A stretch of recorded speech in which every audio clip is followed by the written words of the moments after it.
राष्ट्रीय धनगर महासभा का ये जो बम्बई की भूमि पे नालासोपारा में एकत्रीकरण हो रहा है, इसका मुझे बहुत खुशी है।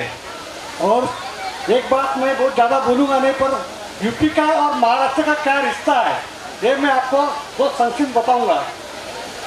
यूपी में धनगर आरक्षण की या धनगर हक की जो लड़ाई जेपी धनगर साहब ने शुरू की, उसकी आज महाराष्ट्र तक पहुंची। और महाराष्ट्र में जो धनगर आरक्षण की लड़ाई चल रही, उसकी प्रेरणा भी यूपी से ही मिली है। और उसके जिम्मेदार हमारे जेपी बघेल साहब हैं।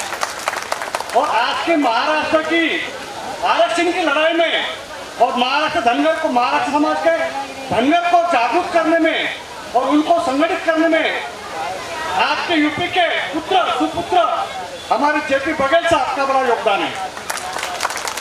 इसके लिए मैं आप पाल समाज के साथ आज से नहीं, मेरे ख्याल से कई सालों से बघेल साहब के माध्यम से जुड़ा हुआ हूँ। जहाँ कहीं भी पाल समाज का सम्मेलन होता है, एकीकरण होता है, वहाँ बघेल साहब मुझे अक्सर बुलाते हैं, लेके जाते हैं और उनसे, उन लोगों से मिलने का संयोग मिलता है।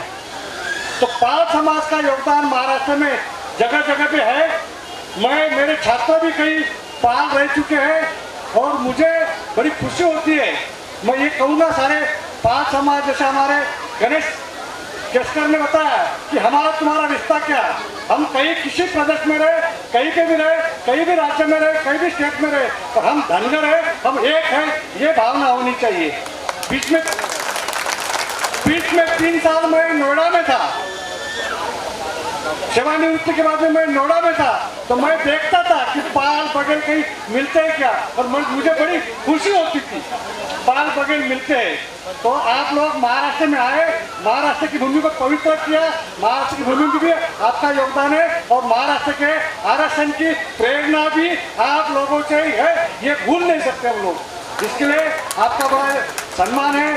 आप लोग जहाँ कहीं भी रहते हैं, समाज के लिए खड़े रहना चाहिए, समाज के लिए काम करना चाहिए, किसी भी क्षेत्र में हो, चाहे शिक्षा के क्षेत्र में हो, चाहे व्यवसाय के क्षेत्र में हो, जहाँ पे हमें हमारा समाज का भाई दिखता है, समाज की बहन दिखती है, उसके लिए हमें सहयोग की भावना होनी चाहिए और उसके लिए हमें खड़ा होना चाहिए। इतना मैं संदेश दूंगा और अपनी वाणी को विराम दूंगा। धन्यवाद।